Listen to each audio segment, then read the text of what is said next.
चलिए यहाँ देखिए, आपका आज और कल के ये क्लास है। आज और कल में आपका ये क्लास खत्म हो जाएगा, और ऐसे भी कल ही भर हमारा क्लास है SST का। उसके बाद तो इंग्लिश होगा, फिर छुट्टी रहता है हम। तो आज हम लोग इसका चौथा लेक्चर देखने वाले हैं। चौथा लेक्चर में कल हम लोग राजनीतिक दल के क्या कार्य होते हैं वो सब हम पढ़ लिए थे। आज हम लोग इसके चुनौती सबको देखने वाले हैं, इसके क्या क्या चुनौती हैं, बाकी और भी इससे संबंधित जो भी चीज है उसको हम एक करके देखेंगे कि कागा पढ़ना है। देखिए आइए, पहला चीज देखिए, हम लोग आज के टॉपिक में कागा क्लियर करेंगे। पहला चीज हम लोग पढ़ेंगे कि आखिर लोकतंत्र में राजनीतिक दलों की आवश्यकता क्यों होती है। पहला हमारा यही रहेगा कि हम क्यों राजनीतिक दल को रखते हैं लोकतंत्र में। तो कल हम बता दिए थे कि राजनीतिक दल को लोकतंत्र का प्राण कहा जाता है। अगर राजनीतिक दल को ही हटा दो तो फिर लोकतंत्र का कोई मतलब वहां पे नहीं रह जाता है। तो ये का मतलब तुम यहीं से समझ सकते हो कि हमें इसकी आवश्यकता क्यों है, बाकी तो हम देखेंगे ही। फिर हम पढ़ेंगे यहाँ पे कि राजनीतिक दलों के बीच जो प्रतियोगिता होता है, जो टकराव होता है, जो संघर्ष चलता है, उसको भी देखेंगे। उसके क्या नुकसान है, क्या फायदे हैं, उसको भी हम लोग देखने वाले हैं। और उसके बाद देखेंगे राजनीतिक दलों का राष्ट्रीय विकास में योगदान, देश के विकास में इस राजनीतिक दल का क्या योगदान रहा है उसको देखेंगे। फिर ये राजनीतिक दल के सामने कौन कौन सी चुनौतियां हैं उसको देखेंगे, और फिर इस चुनौतियों का समाधान करके कैसे राजनीतिक दल को हम प्रभावशाली बना सकते हैं उसको देखेंगे। बस इतना ही चीज हम लोग आज पढ़ने वाले हैं। तो सबसे पहले आ जाइए, लोकतंत्र में राजनीतिक दल की आवश्यकता क्यों है। देखो, राजनीतिक दल असल में जनता के समस्याओं का समाधान करता है।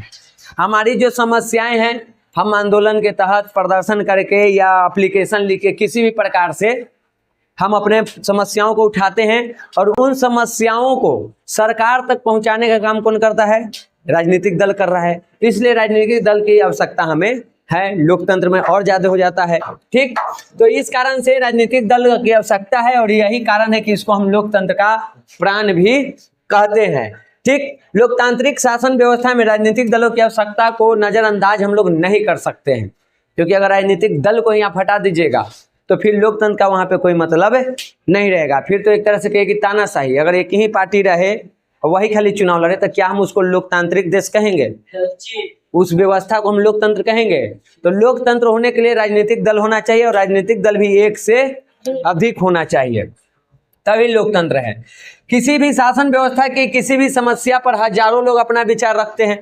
मान लो भले राजतंत्र हो या तानाशाही हो, सैनिक शासन हो, फिर तुमको लोकतंत्र हो, कोई भी शासन व्यवस्था हो, कोई भी मुद्दा होगा तो उस पर हजार लोग से जब बात करोगे तो हजार तरीके से उसका जवाब देंगे।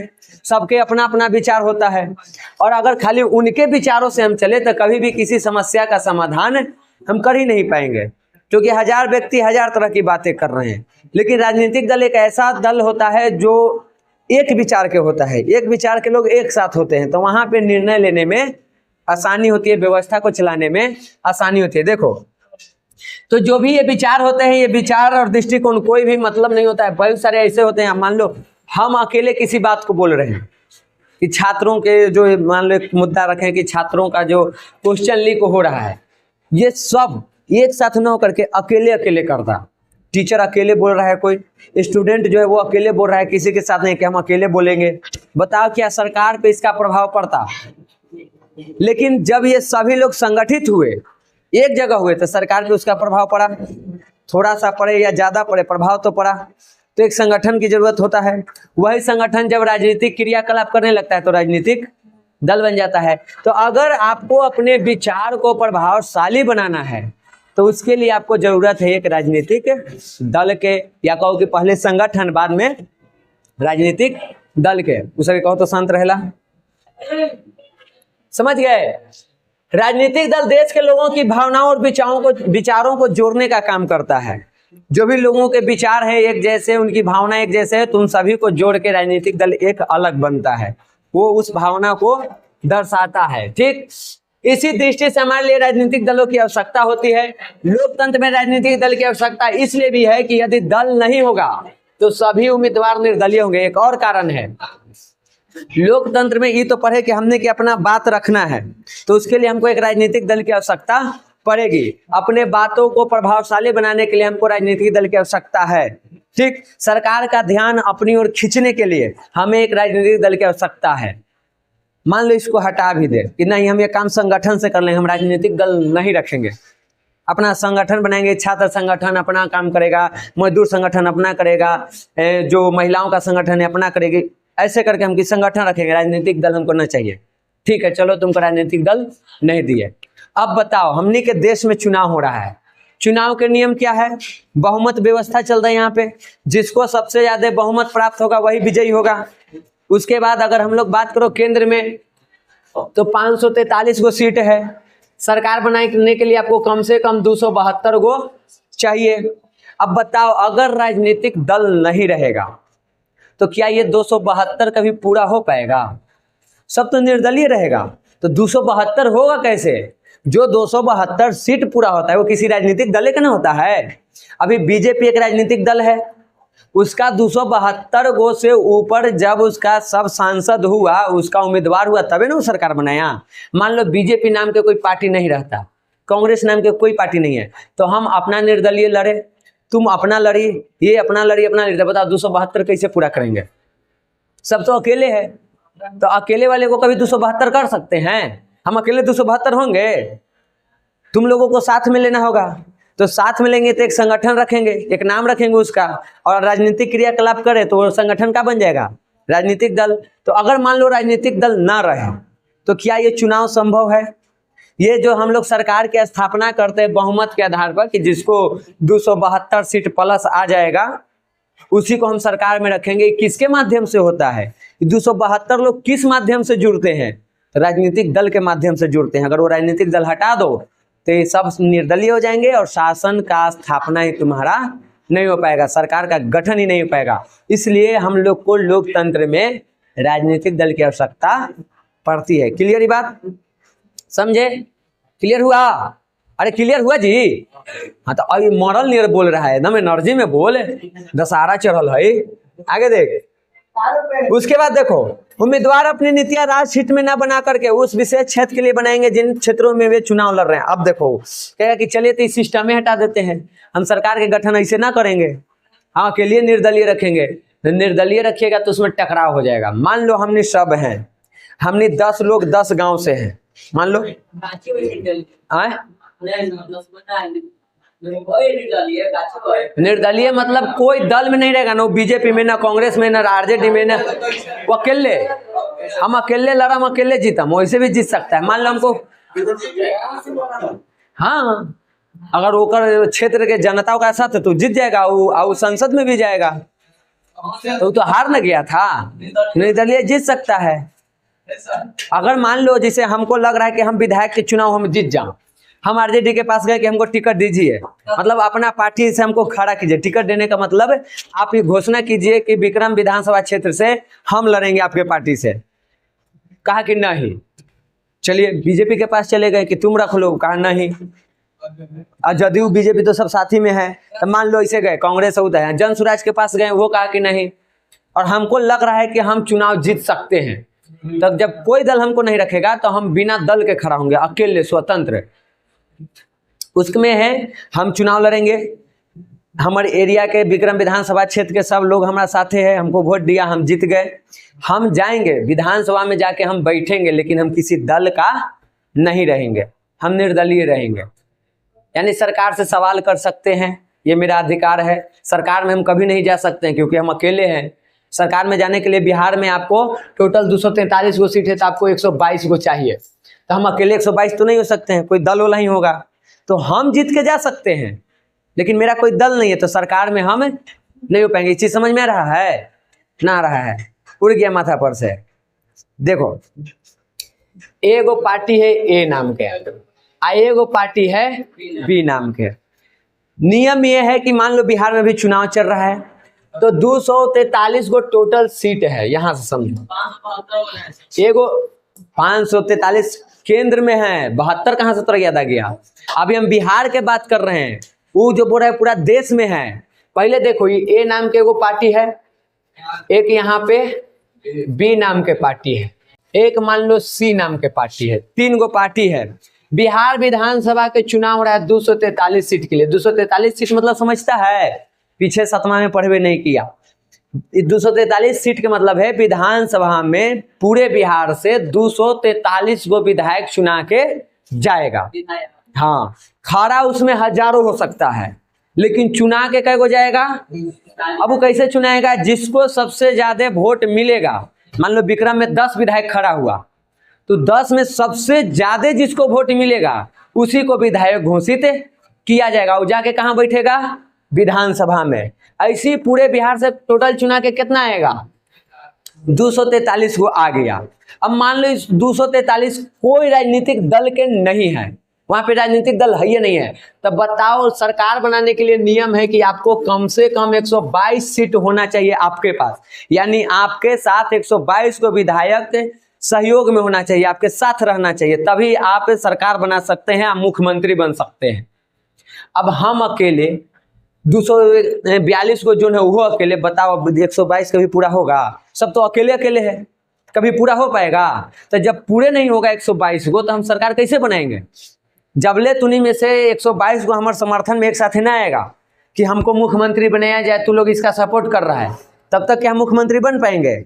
हम विधायक बन गए हैं लेकिन मुख्यमंत्री नहीं बन पाएंगे। 243 विधायक है लेकिन इसमें से न तो कोई मंत्री है और न कोई मुख्यमंत्री है। उसके लिए क्या करना पड़ेगा?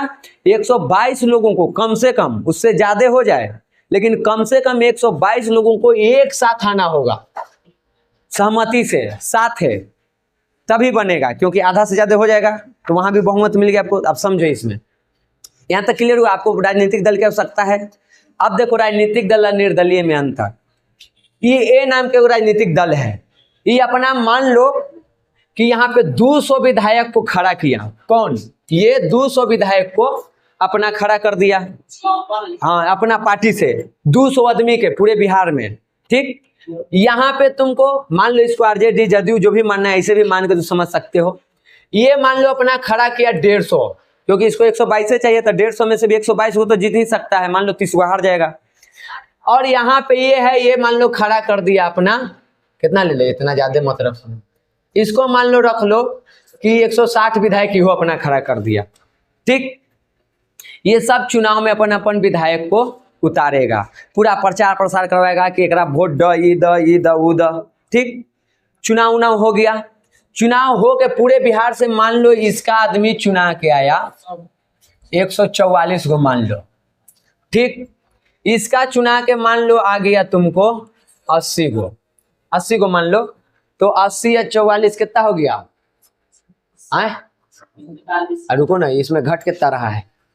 20 गो, तो हो जाएगा 100, यानी 19 गो।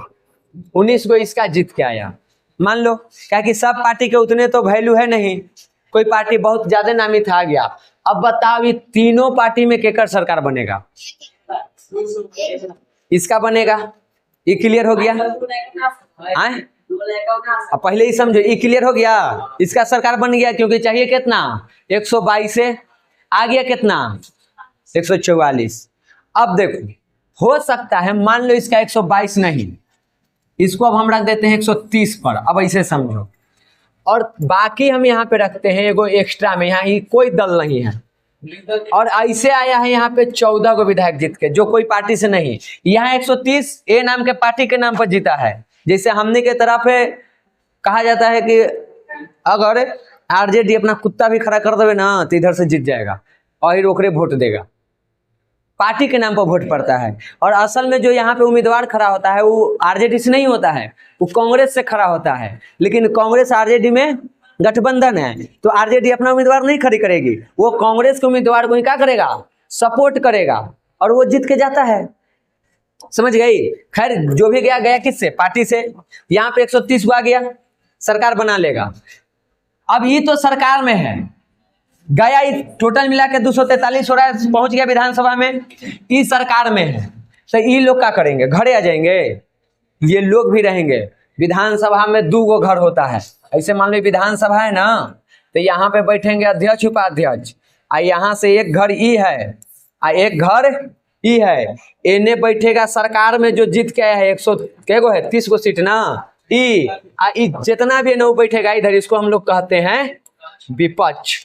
इस दल ये भी है, दल ये भी है, ये अलगे अपने है, लेकिन ये सब यहाँ बैठेगा क्योंकि सब सरकार में नहीं है। इसका काम क्या है, सरकार अगर कुछ भी गड़बड़ किया, जो वादा किया था, ये पार्टी जो वादा किया, अगर वो वादा ही नहीं निभा रहा है सरकार में आने के बाद, तो ये सब मिलके इसको पकड़ लेगा।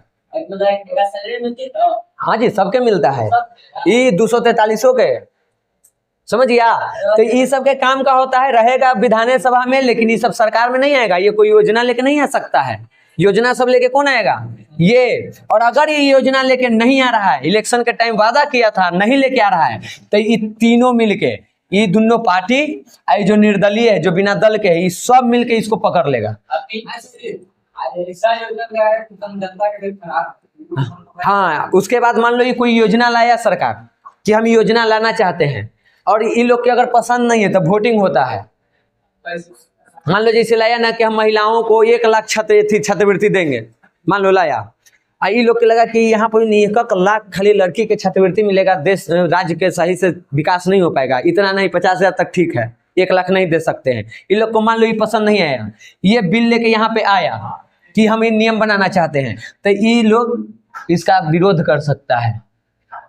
और अगर जोड़ोगे तो ये लोग संख्या में इससे ज्यादा है, अगर इस सब मिलकर विरोध कर दिया ना, तो चाह के भी उस बिल को पारित नहीं कर पाएगा। ये पावर होता है एकड़। आई सब 7वां में पढ़ना है, पढ़वा रहा है हमरा से 10वां में, आप पढ़ना है आगे क्लास में, कभी कंपटीशन में मिलो।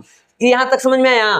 तो देखो, ये तो गया दल से, ये भी 80 गो आया है दल से, आइए 19 गो दल से, ये 14 गो में से कुछ लोग गया हुआ इस सबके पास कि हमारा टिकट दे दो तो पार्टी से हम लड़ेंगे, आई कहा कि नहीं देंगे, तो ये लोग अपने लड़ गया बिना दल के।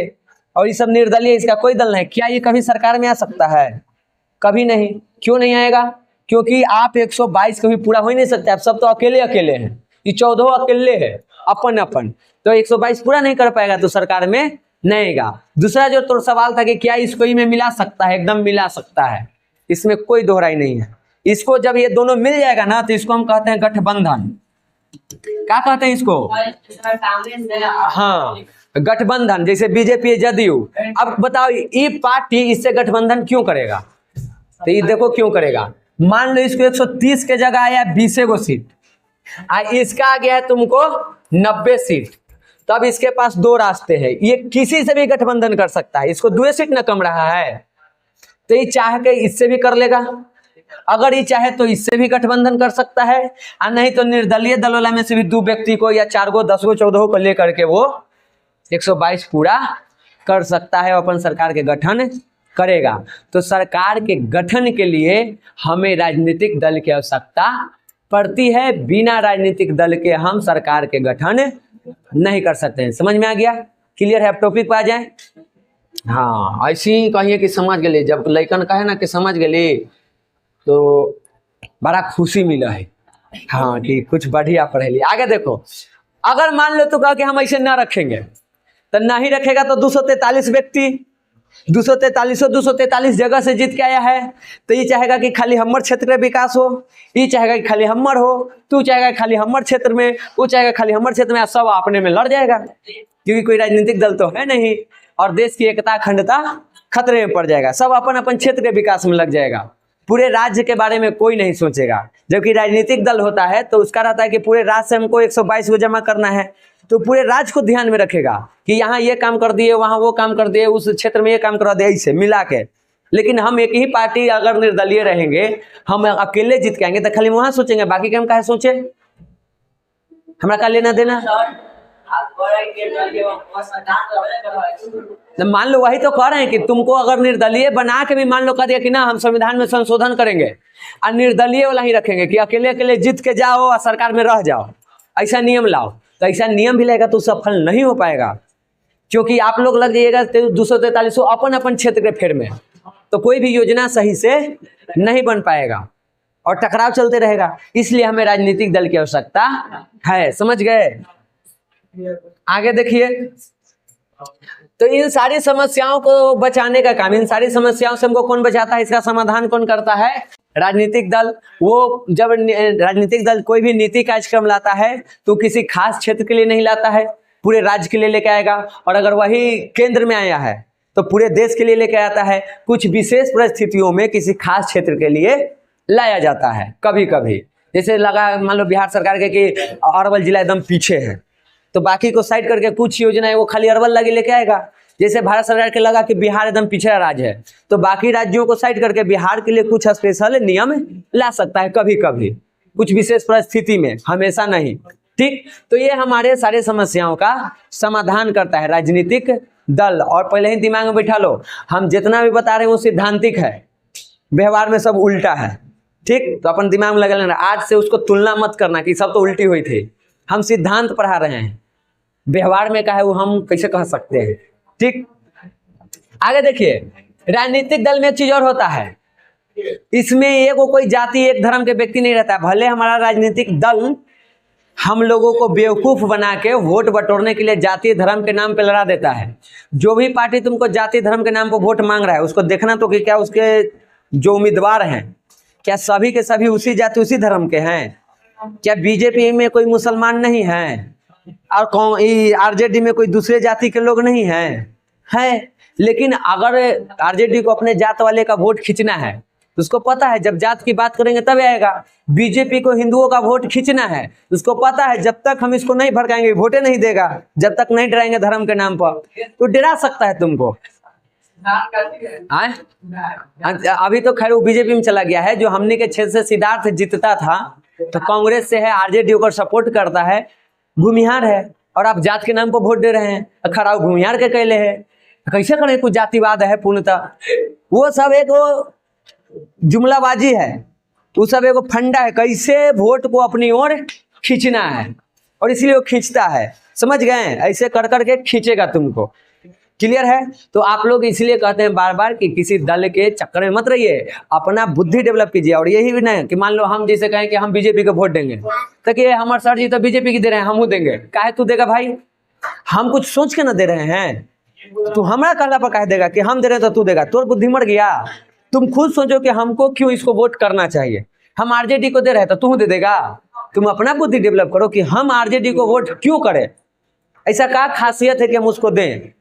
अगर लग रहा है तो दो, नहीं तो जो तुमको पसंद है उसको दो। ये मत देखो कि हमारे घर के पापा मम्मी सब तो उसको दिए हैं, हमारे सर जी उसी को दे रहे थे, हम दे देते हैं। माने कि बाकी लोग कुइया में जाते तो तू कुइया में, बाकी लोग नल्ला में तो तू नल्ले में। अपना बुद्धि का प्रयोग करिए। समझ गए?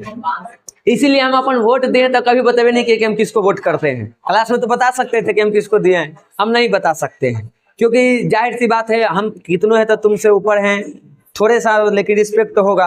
अगर हम कह देंगे हम फलाने को दिए हैं तो थोड़ा सा ही सही उसका प्रभाव तुम पर पड़ेगा कि सर उसको दिए हैं तो हम भी उसी को देंगे, ऐसा मन में भावना आएगा। काहे आए? आने ही नहीं देंगे, हम बतेबे नहीं करेंगे हम किसको दिए हैं। हमको जहाँ मन था दबा दिए, बस हुए किए। जहाँ बीजेपी वाला था वहाँ आरजेडी के बढ़ाई, या जहाँ आरजेडी था वहाँ बीजेपी की बढ़ाई। गाड़ी दोनों पार्टी से सुने हैं। वोटवा जहाँ तो करना था वहाँ तो करके आ ही गए हैं। ठीक, तो देखिए, तो अलग अलग जाति धर्म क्षेत्र लिंग के लोग इसमें शामिल होते हैं, और इसके चलते देश के सभी जाति धर्म लिंग क्षेत्र के लोगों के जो भी आवश्यकता है उसको ध्यान में रखा जाता है, उसको ध्यान में रख करके नीति बनाई जाती है और व्यवस्था सही से चल पाती है। इसलिए भी हमको इसकी आवश्यकता है। समझ गए? आगे देखिए, अब है तुमको कि आखिर ये जो दल है राजनीतिक दल, वो कितने प्रकार के होते हैं? राजनीतिक दल 3 प्रकार के होता है बुआ। एक होता है एक दलीय, एक होता है द्विदलीय, और एक होता है बहुदलीय। एक दलीय तुमको चीन में, हमनी के देश में बहुदलीय है। द्विदलीय फिलहाल हमको अभी याद नहीं है, देखते हैं इसमें लिखे हुए हैं कि ना। ठीक, तो एक दलीय चीन में है, चीन में एक पार्टी है, वही चुनाव करवाता है, कम्युनिस्ट पार्टी। हमनी के देश में एक से अधिक पार्टी है तो बहुदलीय व्यवस्था है। तो अब एक एक करके उसको देखिए क्या होता है। देखो, अगर पूरे एक दलीय शासन व्यवस्था से आप क्या समझते हैं, तो बोलना कि वैसी शासन व्यवस्था जिसमें एक ही दल होता है, एक ही राजनीतिक पार्टी होती है, वही चुनाव लड़ती है, वही जीतती है, तो उसको हम कहते हैं एक दलीय शासन व्यवस्था। इस तरह के देखो, उत्तर कोरिया में, चीन में और क्यूबा में है। इन सभी जगहों पे चुनाव तो होता है लेकिन पार्टी एक ही है। काहे का? लोकतंत्र। अपने लड़ रहा है, अपने खत्म कराए। इसको किंग जोंग के कहा गया था ना, अमेरिका दबाव डाला कि आप तानाशाही कर रहे हैं, आप चुनाव करवाइए। कहा कि ठीक है चुनाव करवा देते हैं। चुनाव करवाया ना, 100% के वोटिंग आया उसको। 100 में 100 व्यक्ति किम जोंग को दिया वोट, डर है, पता था कि ये तो जीतिए जाएगा। अगर जीतने के बाद पता चला कि हम वोट नहीं दिए, सीधे मरवा देगा हमारा, डरे सब वोट दिया उसको। हाँ बस बस, क्या इसको हम लोकतंत्र कहेंगे? अकेले हो, अकेले लड़े करे कि लोकतंत्र है? ऐसे कैसे? कम से कम 2 दल, ठीक है। हमने अपन भारत को लोकतंत्र कहेंगे क्योंकि यहाँ पे बहुदलीय है। जो भी हो, देखो रेशियो अब तक के देखा गया है ना, तो लोकतंत्र से ज्यादा विकास तानाशाही वाला में हुआ है। जहाँ पे तानाशाही व्यवस्था है ना, वहां पे देश का विकास ज्यादा हुआ है। वहां अगर कह दिया कि सरकारी स्कूल में कि 9 बजे मास्टर के आ जाना है तो आ जाना है ना है बे। किंग जोंग के बात है, कुछ प्राकृतिक आपदा आ गया था, बाढ़ है, तब भेजा अपन सुरक्षा कर्मी के, बाढ़ सुरक्षा कर्मी के, जाओ बचावे। जो नहीं बचाएगा ना सबके गोली मरवा दिया, मर दे, खत्म। मतलब आप नौकरी कर रहे हैं, आप बचाने गए हैं, आप जान पर खेल के बचाइएगा, अगर नहीं बचाए तो हमारा मार देगा। जो बताओ देश के विकास होगा कि ना होगा? टाइम पर काम करेगा, होगा कि नहीं होगा? लेकिन वहां पे आदमी डर डर के जीता है, चैन से नहीं जीता है। तानाशाही में आप चैन से जी नहीं सकते, इसलिए लोकतंत्र बहुत ऊपर है। लोकतंत्र में हम सरकार के ऊपर उंगली उठाते हैं। कमियां हैं, हर शासन व्यवस्था में कुछ कमी है। हम तो बार बार कहते हैं कि हर चीज में कुछ कमी और कुछ खूबी है। कोई ऐसा चीजें नहीं पृथ्वी पर ना जगह में कमी या खूबी ना है, सब में कमी खूबी है। फिर भी दुनिया में सबसे बेहतर लोकतंत्र को माना जाता है, क्योंकि लोकतंत्र में कई सारे अधिकार मिलते हैं जनता को, बाकी में वो सब चीज नहीं मिलता है। आगे देखिए, द्विदलीय वो व्यवस्था जगह में 2 दल होते हैं, मुख्य रूप से 2 ही दल। तीसरा जैसी हुआ तो बहुदलीय हो जाएगा, तो 2 दल होता है तो उसको हम द्विदलीय कहते हैं। और इसका फिलहाल हम बोले ना कि नहीं है, देखो हम यहाँ नहीं लिखे हैं, है।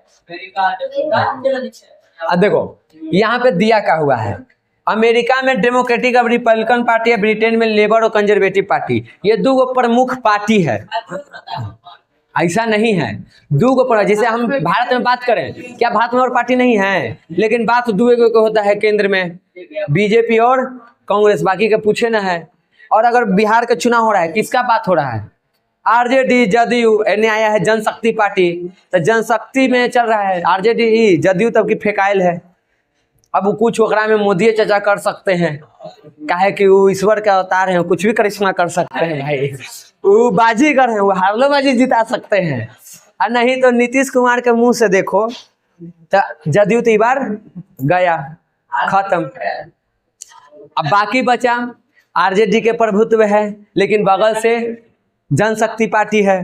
और धीरे धीरे देखो एकदम जैसे जैसे इलेक्शन आ रहा है, अपना प्रभाव बढ़ाते जा रहा है। ऊपर से जो प्रशांत किशोर उसके जो हेड हैं, वो छोटे मोटे आदमी है नहीं, भले हम लोग अब जान रहे हैं, लेकिन वो पहले पीछे से गेम खेल रहे थे, पीछे से वो खेलते थे, वो रणनीति तैयार करते थे। तुमको अगर चुनाव लड़ना न है तो तुम्हारा रणनीति तैयार करके देंगे कि देखो कैसे तुम चुनाव जीत सकता है। और अभी खुद वो है, यानी किंग मेकर ही किंग बनने आ रहा है। तो ये बार के बिहार की जो राजनीति है ना, इलेक्शन है, थोड़ा सा इधर उधर हो ले, आपको कोई अनुमान नहीं लगा पड़ा है कौन आएगा। पहले तो लगता था ना कि आरजेडी आएगा ना तो जदयू आएगा, आप अनुमान नहीं लगा सकते। ये बार टक्कर बराबर के है। चुनाव परिणाम की तैयारी कीजिए, तब ध्यान दीजिएगा। आगे देखिए, बहुदलीय वैसा व्यवस्था होता है जेका में 2 से अधिक राजनीतिक दल होते हैं, जैसे कि हमारे भारत में, इंडोनेशिया में, फ्रांस में, इन सभी देशों में 1 से अधिक दल हैं। तो यहाँ पे बहुदलीय शासन व्यवस्था है। इन तीनों प्रकार के दलीय व्यवस्थाओं में द्विदलीय और बहुदलीय व्यवस्था सबसे बढ़िया है, क्योंकि इसमें प्रतियोगिता होती है, इसमें हम लोकतंत्र मान सकते हैं। इसमें तो पूर्णतः एकदम लोकतंत्र है। जहां बहुदलीय व्यवस्था वहां तो लोकतंत्र के एकदम कहो कि सिद्धांत को एकदम पूर्णतः मान लिया। जहां पे द्विदलीय वो भी लोकतंत्र को मान रहा है, लेकिन जहां पे एक दलीय है उसको हम लोकतंत्र नहीं कहेंगे। वो भले अपन मुंह से कहते रहे कि हम लोकतंत्र हैं, तो नहीं है, कि लोकतंत्र के सिद्धांत को तो फॉलो नहीं कर रहा है। ठीक, इससे क्या होता है कि प्रतियोगिता होती है, द्विदलीय बहुदलीय में राजनीतिक दलों के बीच प्रतियोगिता होती है, कंपटीशन होता है और इसका फायदा होता है, हमको जो पसंद होता है उसको देते हैं। दूसरे पार्टी को अपना सत्ता खोने का, अपना प्रभाव खोने का डर होता है। जहां पे एक के उसको काहे का डर, हम ही आएंगे, कैसू शासन चलाएं, इसलिए द्विदलीय या बहुदलीय होना चाहिए। आगे देखिए, राजनीतिक दलों के बीच प्रतियोगिता होने से मतदाताओं के पास राजनीतिक दलों का समर्थन और विरोध का विकल्प खुल जाता है। हमारे पास ऑप्शन है, तब किसी भी पार्टी का समर्थन और किसी भी पार्टी का विरोध कर सकते हैं। ऑप्शन है तब क्या करिएगा, एक के गो ये है तो फिर कोई मतलब नहीं उसका, सरकार कैसे न रहे, वोट उसी को देना पड़ेगा। और देखिए, जब हमारे पास समर्थन और विरोध करने का अधिकार रहता है, ऑप्शंस रहता है, तो इससे लोकतंत्र मजबूत होता है, हमें स्वतंत्रता मिलता है अपने मनपसंद पार्टी, अपने उम्मीदवार को चुनने का। उसके बाद राजनीतिक दलों में प्रतियोगिता होने से सभी दल राष्ट्र एवं जनता के लिए एक से बढ़ के एक कल्याणकारी काम लाते हैं, क्योंकि उनको पता है कि हम सत्ता में तभी आएंगे जब बढ़िया हम काम करेंगे। एगो रहेगा तो वो करेगा, जो तो जान ही रहे कि हम ही जीतेंगे, एक से अधिक रहेगा तो सत्ता में आने के लिए बढ़िया बढ़िया योजना लेकर के आएगा, तुमको लुभाएगा योजना देके कि हम ये कर देंगे वो कर देंगे, तो देश के विकास होता है, जनता का जीवन जो है, लोगों का जीवन बेहतर होता है, जीवन स्तर ऊंचा उठता है। लगला अंतराक्षी खेले, समझ गए? तो ये सब चीज किया जाता है। जनता की समस्याओं को सभी दल बहुत जोरदार तरीके से उठाते हैं, सरकार पर उंगली उठाते हैं, उससे सवाल करते हैं, जनता के जो भी मुद्दा होता है उसको लेकर के, उनकी समस्याओं को लेकर के। और वो सब क्यों करते हैं? खुद सत्ता में आने के लिए। तो ये फायदा हो जाता है। उसके बाद राजनीतिक दलों के बीच हमेशा ये डर बना रहता है कि अगर हम जनता के इच्छा के अनुसार कार्य नहीं किए तो अगले बार हम सत्ता खो देंगे, जनता हमको सपोर्ट नहीं करेगी, वोट नहीं करेगी और हम इलेक्शन हार जाएंगे, सत्ता में नहीं आ पाएंगे। तो इस वजह से वो काम भी करती है, डर डर के, डर में रहती है। तो ये सारी चीजें यहाँ पे बहुदलीय शासन व्यवस्था के फायदा है। बहुदलीय या द्विदलीय होने का ये सारे क्या है, तुमको लाभ है, फायदा है, ये सब हमको लाभ मिल जाते हैं। समझ गई? ए लड़का, हम बाहर उन्हुआ के पीट सके, ठीक ना? आगे देखिए, आना था लास्ट में कि क्लास बंद, चलो निकला, बीच में बेंच लगा के दू डंडा है ना। देखो यहाँ पे, अब राष्ट्रीय विकास में राजनीतिक दल के क्या योगदान है वो देखो।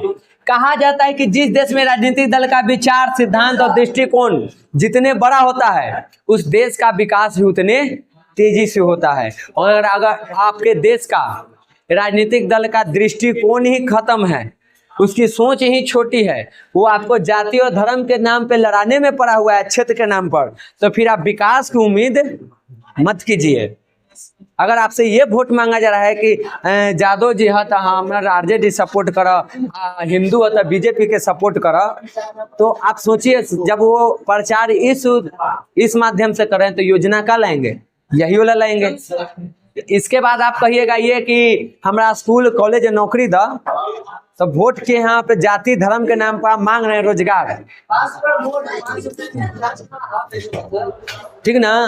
तो आप लोग इस सब चीज से बच के रहिए। अगर आपके राजनीतिक दल का इस तरह के विचारधारा है तो आपके देश का विकास नहीं हो सकता है। अगर उसका दृष्टिकोण अगर इस लेवल का है, विचार बढ़िया है, सिद्धांत अच्छे हैं, बहुत बड़ा प्लानिंग है, और इस आधार पे आपसे वोट मांग रहा है, तो उसको आप सपोर्ट कीजिए, वो देश को विकास की तरफ ले जाएगा। समझ गए? जाति धर्म से ऊपर उठिए, उसका सपोर्ट कीजिए। समझ गए? तभी जाकर के हमारे देश का विकास होगा। यानी किसी देश के विकास का जो जिम्मेवारी है या जो विकास का जो प्रक्रिया है वो किस पे निर्भर करता है? राजनीतिक दलों का, क्योंकि योजनाएं सारी यही लेकर आते हैं। यही किसी विदेशी कंपनी को आने या ना आने की अनुमति दे सकते हैं, यही जीत के सरकार में जाएंगे और यही अनुमति देंगे, यही आगे चल के विदेशी मामले को संभालेंगे, यही आगे चल करके तुम्हारे विदेशी जो भी संबंध है उसको संभालेंगे। किसके साथ हमको युद्ध करना है, किसके साथ हमको शांति रखनी है, मित्रता रखनी है, ये सब कौन डिसाइड करता है?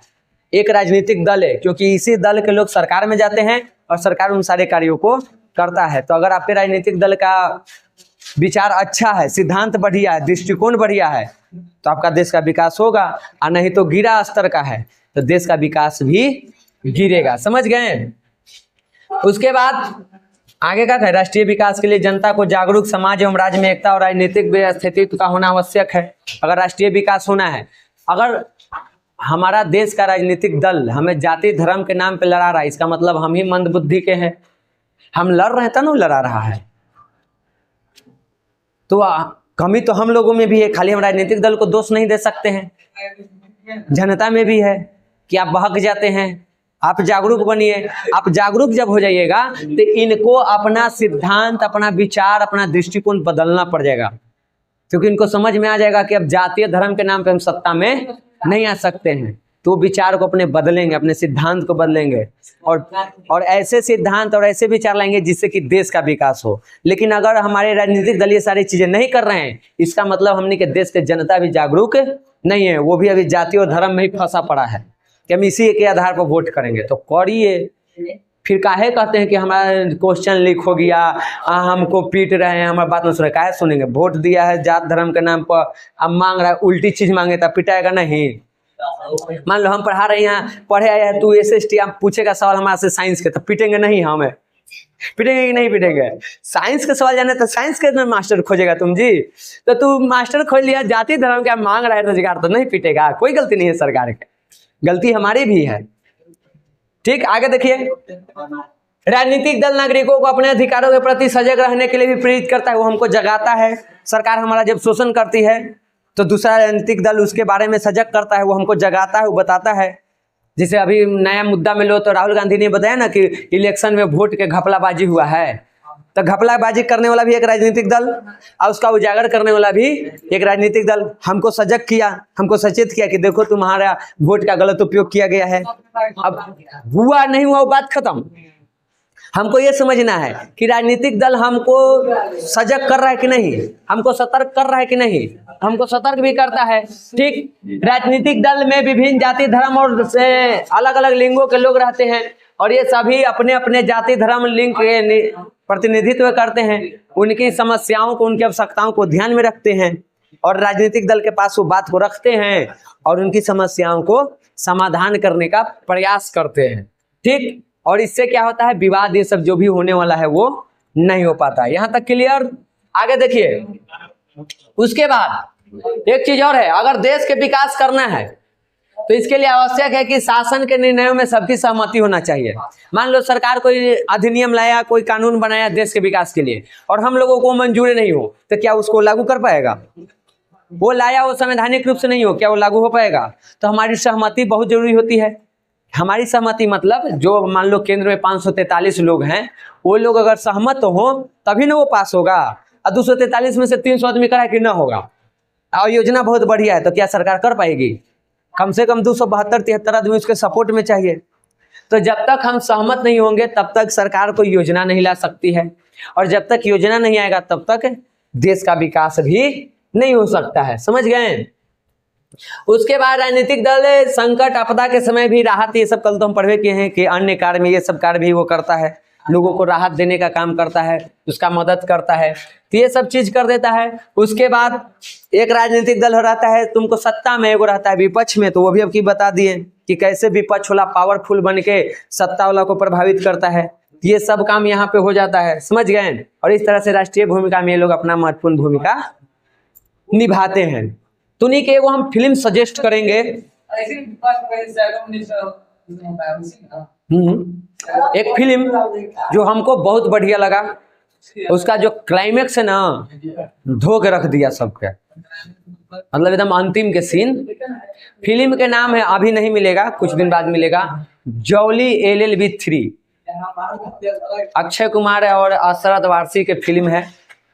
आप लोग एक बार फिल्म को देखिए, उसमें पता चलेगा कि कैसे सरकार और व्यापारी मिलके किसानों का, गरीबों का शोषण करता है विकास के नाम पर। मेन मुद्दा तो वही रहा। मजा आ गया हमको फिल्म देख के, है ना? आप लोग तो अस्थायी रहने नहीं करते, नहीं तो कभी यही दिखाते।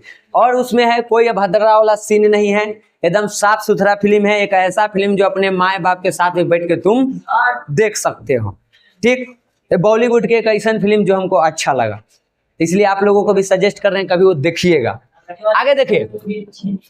अब राजनीतिक दल को अपना काम करने में कुछ चुनौतियों का सामना करना पड़ता है और उन चुनौतियों के कारण वो अपने काम को सही तरीके से नहीं कर पाता है। तो यहाँ पे हम लोग देखेंगे कि इसके पास कौन कौन सी चुनौतियां हैं। उन चुनौतियों की वजह से वो अपनी योजनाओं को, लोगों की जो भी आवश्यकता है उसको सही तरीके से वो लागू न कर पाता है। तो का है, देखो पहला चीज, पार्टी के अंदर ही लोकतंत्र की कमी है। आए कुछ वंशानुगत है। लालू यादव के बाद कौन आया? लालू यादव के बाद कौन आया है? रामविलास पासवान के बाद चिराग पासवान आ रहा है। क्या ये लोकतंत्र की निशानी है? तो राजनीतिक दल में लोकतंत्र नहीं है। आपको इस समय तो खूब बोलिए, अब हम धोते हैं बीजेपी के, इसको छोड़ेंगे? एकदम तय था कि अटल बिहारी वाजपेयी के बाद जो प्रधानमंत्री बनेंगे उनका नाम है लाल कृष्ण आडवाणी। अब मोदी जी अपन चाल चल के अपने पार्टी के सिद्धांत में बदलाव करके अब खुद सत्ता में आए हैं। जैसे मान लो, जहां तक हमको जानकारी है कि जैसे उम्र था कि मान लीजिए 60 वर्ष तक के व्यक्ति को कि आप बीजेपी में जो रहेगा ना वो सरकारी समय रहेगा, वो कर अपन सिद्धांत है। मोदी जी कहते कि 60 वर्ष के बूढ़ा हो जाता है, इसको तो बुद्धि नहीं रहता है। 50 वर्ष कर दीजिए ना। एक एग्जाम्पल बता रहे हैं कि जो 50 वर्ष के बीजेपी में रहेगा ना वही प्रधानमंत्री ये सबके पद पर जाएगा। अपने थे लाल कृष्ण आडवाणी, मान लो 60 वर्ष के हैं तो इनको हटा दिया कि नए का नियम के अनुसार आपका पार्टी के जो नया नियम है उसके अनुसार आपका उम्र नहीं है, इनको हटा दिया। अपने आ गए और अपने 65 साल तक रहेंगे, फिर बदल देंगे, कहेंगे कि ना 65 साल तक रह सकते हैं, कोई दिक्कत नहीं है। तो बताओ तय कौन थे? लाल कृष्ण आडवाणी। आए कौन? मोदी जी। लोकतंत्र की निशानी है, गलत तरीके से आप आए हैं, पार्टी आपको नहीं चुना है। इसके अलावा और होता है, मोदी जी से भी ज्यादा काबिल उसमें हैं और किसी को नहीं तो एक व्यक्ति को हम कह सकते हैं, नितिन गडकरी को।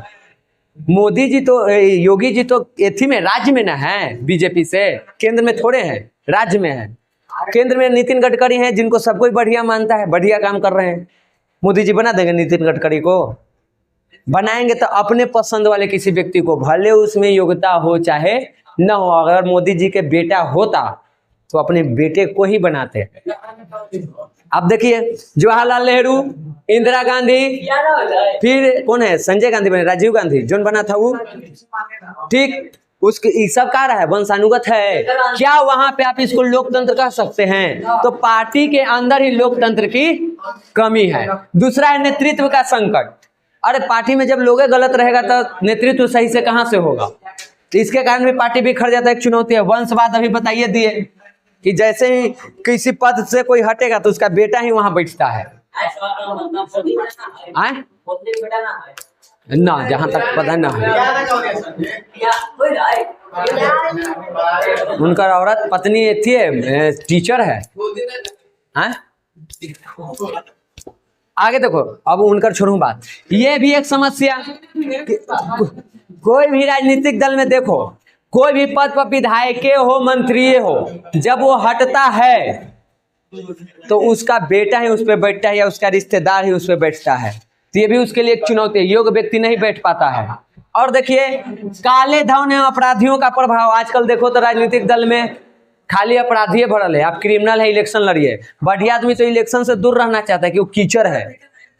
राजनीति जितना पवित्र चीज है उसको कीचड़ बना के धर दिया गया। अच्छा आदमी जाना नहीं चाहता है, जाता है ना तो वो भी धीरे धीरे उसने बन जाता है।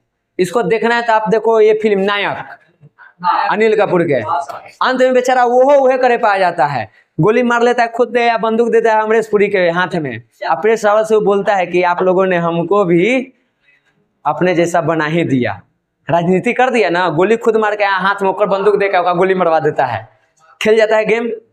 तो बेचारा अच्छा आदमी जाकर राजनीति में क्या होता है, टिकना ही नहीं देता है लोग उसको। इतना ना उसको टॉर्चर करेगा, या तो वो छोड़ देगा, या तो वो मराएगा, या तो फिर वो उसने बन जाएगा। तीन ही ऑप्शन है आपके पास। ठीक, यह भी चुनौती है। सिद्धांतहीनता की स्थिति है। सिद्धांत बनाया है लेकिन उस पर चलता कोई नहीं है। पार्टी सिद्धांत बने लेकिन चलता है सिद्धांत के विरुद्ध। उसके बाद अवसरवादी गठबंधन, अगर अभी लग रहा है कि जदयू के या बीजेपी में गठबंधन है, अगर जदयू को लगा कि बीजेपी के साथ हमारा मैचिंग ना कर रहा है, कि कुछ हमारा विरुद्ध में है, हमारे अनुसार ना चल रहा है, तुरंत उसको छोड़ के आरजेडी से गठबंधन कर लेगा मौका देख के। पहले था ना बीजेपी से, फिर क्या किससे, आरजेडी से, फिर किससे कर लिया, बीजेपी से। तो अवसरवादी यहाँ गठबंधन चल रहा है और ये सब इसके लिए चुनौती है, ये सब समस्याएं हैं। आगे देखिए, आंतरिक लोकतंत्र की कमी, सब हम तुमको बता दिए कि सगे संबंधियों का ही कब्जा है, वही लोग रहते हैं उन्हीं का। तो ये सब अब ज्यादा तुमको नहीं जानना है, सब हम आगे बढ़ाते हैं। ठीक, ये भी तुमको बता ही दिए हैं कि वंशवाद चल रहा है, अपन पद पर अपने रिश्तेदार अपने बाल बच्चा के बैठाएगा। ठीक, तो ये भी एक चुनौती है। काले धन वाला बता ही दिए कि पूरा पैसा चंदा लिया जाता है, फंडिंग लिया जाता है इलेक्शन सब करने के लिए, काला धन जमा करके घपला कर करके रखा जाता है कि इलेक्शन के टाइम पे इसको प्रयोग करेंगे, साथ खानदान के लिए उपयोग करेंगे, अब प्लस में अपराधियों को भरा जा रहा है। तो ये सब उसका चुनौती है। उसके अलावा और देखो, यहाँ देखो कि आजकल राजनीति में देखो तो अपराधियों का प्रभाव ज्यादा बढ़ गया है, बढ़ल है, ये है, वही सब जीत रहा है, हमने वोट भी उसी को दे रहे हैं। सिद्धांत की कमी सब तो हम बता दिए हैं, अब आगे बढ़ो। आगे देखिए, हाँ अब है अंतिम पॉइंट तुमको क्या चीज, राजनीतिक दलों को कैसे हम प्रभावशाली बनाएं। तो प्रभावशाली बनाने के लिए सबसे पहले दल बदल कानून लागू होना चाहिए। मतलब ई पार्टी से पार्टी में भागते ना है, नहीं भागे देंगे। ठीक है, अब बनल है कानून, बनल है, जहां तक नियम है ना, आपका जितना पार्टी में है ना उसका 2/3 समर्थन चाहिए। अगर इतने लोग आपके साथ हैं तभी आप दूसरे पार्टी में जा सकते हैं, नहीं तो आप नहीं जा सकते हैं। अगर हम अकेले चाहेंगे ना कि जाएं, हम अपन पार्टी से, मान लो इस पार्टी में हम हैं और तू हमारा ऑफर दिया, हम आगे तोर पार्टी में नहीं आ सकते हैं। अगर ये पार्टी छोड़े ना तो 6 महीना के हमारे पास टाइम है, 6 महीने में पूरा दोबारा हम इसको ज्वाइन कर लिए तो ठीक, और नहीं तो मान लो इसको छोड़े आ तोड़ में चले गए तो हमारे सदस्य रद्द, मतलब हम अब संसद में विधानसभा के सदस्य नहीं रहे, खत्म।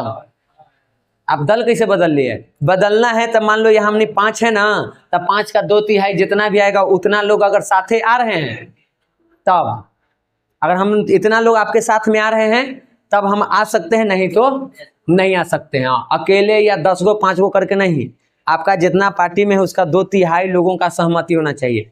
तो ये कानून बना के हम उसको प्रभावशाली बना सकते हैं, कोई दल नहीं बदलेगा और काम सही से चलेगा। फिर उच्चतम न्यायालय इसके लिए कुछ आदेश भी बनाया है, कुछ नियम कानून बनाया है, तो उसको आप पालन कीजिए। ये सब आगे क्लास में पढ़ना है 11th-12th में।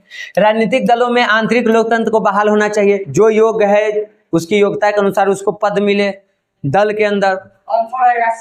हाँ तो आप बताइए ना, जैसा है कहीं क्रिकेटर बनने लायक है, अध्यक्ष है बीसीसीआई के बनल है, बनावल है ना, वंशवाद की निशानी नहीं है, परिवारवाद नहीं है, इसमें किस है, सभी पार्टी में ये है, किसी एक पार्टी की नहीं है। ठीक, बताओ तेज प्रताप कन्हू से विधायक नेता बनने की योग्यता है ओकरा में?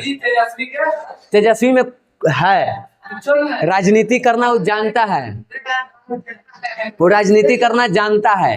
ठीक, चलो मान लो हमारे बात के तू काट देगा, ये बात विकास द्विवेदी सर भी एक्सेप्ट करते हैं कि आने वाले समय में अगर तेजस्वी यादव मुख्यमंत्री बनेंगे तो बिहार के जिस नीति से वो चलाए हैं 6 महीना उप मुख्यमंत्री के पद पे रख के, उस आधार पर देखा जाए तो बेहतर कर सकते हैं। और उसका बोलने का शैली भी है, देखो जोन है उसको हम कहेंगे, तेज प्रताप के हम कह रहे हैं कि उसमें नहीं है क्षमता। हाँ जीएसटी कम हुआ है,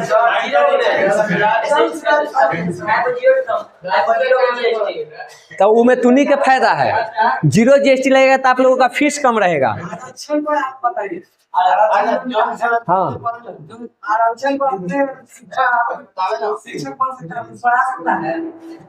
देखो 2 बातें हैं, समझो आरक्षण को लेकर के, इसमें जरूरत है पता है किसको, ये एक अलग टॉपिक है, पहले खत्म कर लेने दो, ये खत्म कर लेने दो फिर बताते हैं। इस समझ में आया? तो दल में जो लोकतांत्रिक है, लोकतांत्रिक दल का मतलब यही है कि जिसकी जैसी योग्यता है वैसी उसको पद मिलना चाहिए। ए लड़का, जाति थी वंश के नाम पर, परिवार के नाम पर, रिश्तेदार के नाम पर पद न मिले बल्कि योग्यता के नाम पर मिले। उसके बाद ज्यादा से ज्यादा महिलाओं और युवाओं को राजनीति में शामिल करना चाहिए। एक ऐसा रेशियो रहे कि बुजुर्ग भी रहे और नौजवान भी। बुजुर्ग एक्सपीरियंस देगा और नौजवान मॉडर्न को देखेगा कि मॉडर्न दुनिया कहाँ जा रहा है। अगर ये दोनों मिल के काम करे तो बेहतर करेगा। और महिलाएं रहेगी तो अपने हक के लिए काम करेगी, तो उनको प्रतिनिधित्व मिलाया जाए। और चुनाव के जो खर्च है, इसी के कारण काला धन जमा होता है। इसी के कारण चुनाव पार्टी फंडिंग के लिए अपराधियों को भी टिकट दे देता है। तो अगर इसका खर्च सरकार उठाए, जो चुनाव में राजनीतिक दल को खर्च करना पड़ता है वो खर्च अगर सरकार उठा ले तो इन लोगों को फंडिंग की आवश्यकता नहीं पड़ेगी।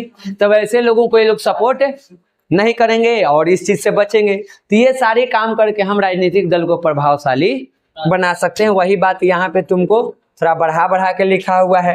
ठीक, हाँ बता रहे हैं, पहले देख ले, देखे कुछ छूटा ना कुछ ना छूटल है। चलिए, हाँ आप बोल रहे हैं आरक्षण। आरक्षण के बारे में हम जो सोचते हैं, देखो बहुत बड़े हम राजनीतिज्ञ नहीं हैं, बहुत बड़े हम दार्शनिक नहीं हैं, खूब हम पढ़ल लिखल भी नहीं हैं, लेकिन जो जहाँ तक हम सोचते हैं आरक्षण में दो बातें हैं। सबसे पहले ले लीजिए आपका क्या है आरक्षण।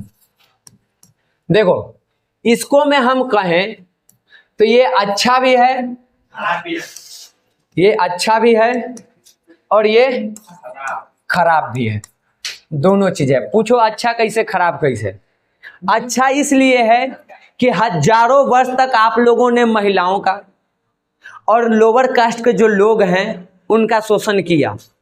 तो अब जब उनको मौका मिल रहा है थोड़ा एक्स्ट्रा चीज देकर उनको बराबरी में लाने का, तो क्या खराबी चीज है? कोई खराबी नहीं। पहले समझो, यहाँ अभी एक एक पॉइंट बताएंगे तुमको, पॉइंट से समझो। हाई लेवल का क्वेश्चन पूछ रहा है तुम, बताइए कोई गड़बड़ी है? यहाँ तक सही है? ठीक। उसके बाद हमारे तो पॉइंटे भुलवा दे रहा है तो नहीं, हम तोरे पढ़ के आए, हम अपना मन से तुमको बता रहे थे, भुलवा दिया। तो यहाँ से अच्छा है। ठीक। खराब कैसे है? मान लो एक अपर कास्ट में है जिसका मार्क्स है तुमको 80% और एक तुमको लोअर कास्ट में जिसका है 50%। 50 रखो ना, छोड़ो ना। तो मान लो यहाँ पे लोअर कास्ट वाला के 50% आया है, यहाँ पे आया है 80%। असल में किसको मिलना चाहिए वो पद? इसको मिल किसको जाएगा? इसको। यहाँ खराब हो जाता है। 50% आने का मतलब है कि इसकी जो योग्यता है वो इससे कम है। अब योग्यता इससे कम है तो ये विकास या जो भी देश के विकास है या व्यवस्था चलाना है उसमें ये अपना योगदान कम दे पाएगा। ये ज्यादा देता, लेकिन इसको नहीं मिल पाया। मिल गया किसको? इसको। तो यहाँ से खराब है। अब इसमें एक चीज और हो सकता है, अभी भी जितने भी बड़े बड़े पद हैं उस पे अपर कास्ट के लोग हैं। ठीक। हो सकता है इस व्यक्ति में 50% की क्षमता रहा हो, लेकिन अपर कास्ट के इसको 80% दे दिया गया हो। ऐसे होता है। ये हम इसलिए बोल रहे हैं कि हमारे पापा बताएं कि हम अपना आंख से देखे हैं कि ट्यूशन पढ़ने जाते थे कॉलेज के टाइम पर, तो बताए थे कि जिस प्रोफेसर के घर जाते थे ना तो उनके यहाँ कॉपी चेक होने के लिए आया तो नंबर पता है कैसे दिए थे? जात देख के। अपने जात वाले को, अपर कास्ट के थे, अपने जात वाले को ज्यादा नंबर और लोअर कास्ट वाले को कम नंबर। यहाँ गड़बड़ी हो रही है, ये भी एक गड़बड़ी है। अब इसमें हमें क्या करना है? अच्छा खराब जान के कहा अच्छा है क्या खराब है, इस आधार पर देखिए तो खराब है। ठीक, कि इसको मिल गया, योग्यता इसमें ज्यादा था, मिल गया इसको, ही खराब है। लेकिन आपने इतने वर्ष तक शोषण किया, अभी 100 साल भी नहीं हुआ है आपका शोषण होते हुए, आपको इतना मिर्ची लग रहा है, तो जिसका हजारों साल हुआ है उसका तब भी तो देश के विकास करना था। आज ही आपको देश का विकास याद आ रहा है। यही है जौली एलएलबी में, यही एगो कहानी है। जब आप पहले सुनो फिर तुम सवाल करना, अभी हमको पहले बोलने दो। जब यहाँ पे हमको आरक्षण दिया गया तब आपको देश के विकास याद आ रहा है, और जब आप लोग मेरा शोषण करके खुद आगे बढ़ते हैं तब देश के विकास याद नहीं आता है कि हमको भी साथे आगे बढ़ाइए ताकि देश का विकास हो, हम भी उसमें अपना योगदान दें। ठीक, अब समझो। अब आते हैं हम लोग की एक नागरिक होने के, भारत के सच्चा नागरिक होने के तहत हमारा क्या कर्तव्य है। देखो ये योजना अंबेडकर जी के एकदम जिद पाया था। ठीक, और अंबेडकर जी लाए थे इसको मात्र 10 वर्ष के लिए। कितना? 10 वर्ष के लिए। और हम लोग अंबेडकर जी के इस सपना को खाक में मिला दिए। वो चैलेंज किए थे कि आप 10 वर्ष का मौका दीजिए, हम लोग आप लोग से आगे निकल के नहीं दिखाएं तो कह दीजिएगा। लेकिन दुख की बात यह है कि वो चीज़ आज तक नहीं हो पाया है। इसमें 2 कारण हैं। पहला कारण कि कुछ लोग बढ़ना ही नहीं चाहते हैं, वो उसी गटर में रहना चाहते हैं। और दूसरा, कुछ लोग जो बढ़ना चाहते हैं अभी भी वर्तमान में अपर कास्ट के लोग उसको बढ़ने नहीं देना चाहते हैं। ये दो कारण है। खैर जो भी है, आया कितने वर्ष के लिए? 10 वर्ष। आज लगभग हम लोग को 70-75 साल से ऊपर हो गया है। संविधान लागू होला हम लोग को 75 वर्ष हो गया। ठीक, अब ये व्यवस्था रहना चाहिए।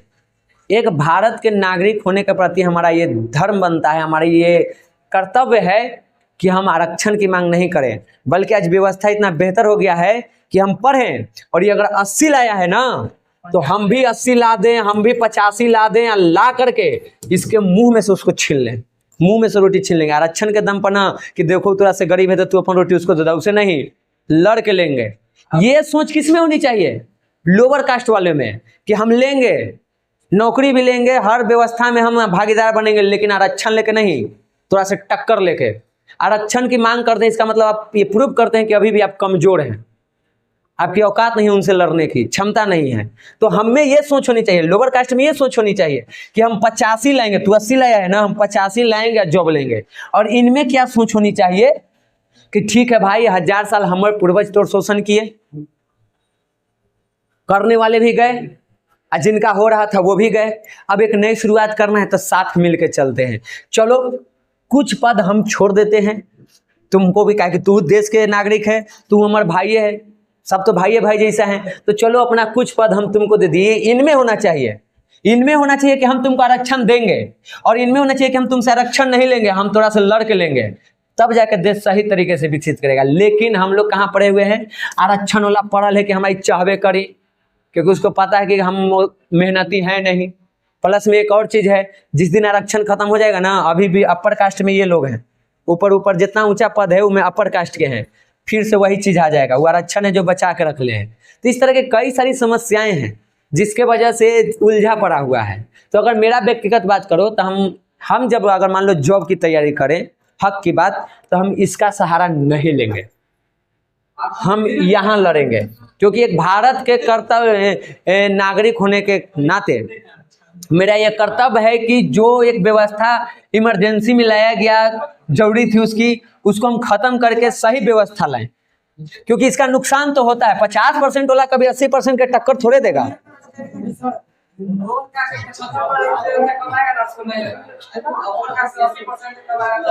हाँ, तो वही बात है। और कोई सवाल था तुमको इसको लेकर के? सारे सवाल का जवाब मिल गया? आए? अरे महिला के तो आओ हालत खराब किया है, हमने से ज्यादा हालत खराब तो महिलाओं के था, हमने से भी ज्यादा शोषण उसका हुआ है। क्या कहें? जॉली एलएलबी में सुन लो 2 मिनट। जॉली एलएलबी फिल्म ऐसी हम ना पढ़े के बढ़िया, उसका देखोगे तो शुरुआत के सीन में वो चीज दिखाया गया है कि महिलाओं को क्या अधिकार था, बोलने तक का भी अधिकार नहीं था उसको। कोर्ट में एक गोली बोल देती है तो उसको डांट देता है, महिला बोलेगी, महिला की बात हम सुनेंगे। इस तरह की व्यवस्थाएं बन गई थी। अब कुछ सुधार है, चलिए जाइए आप लोग।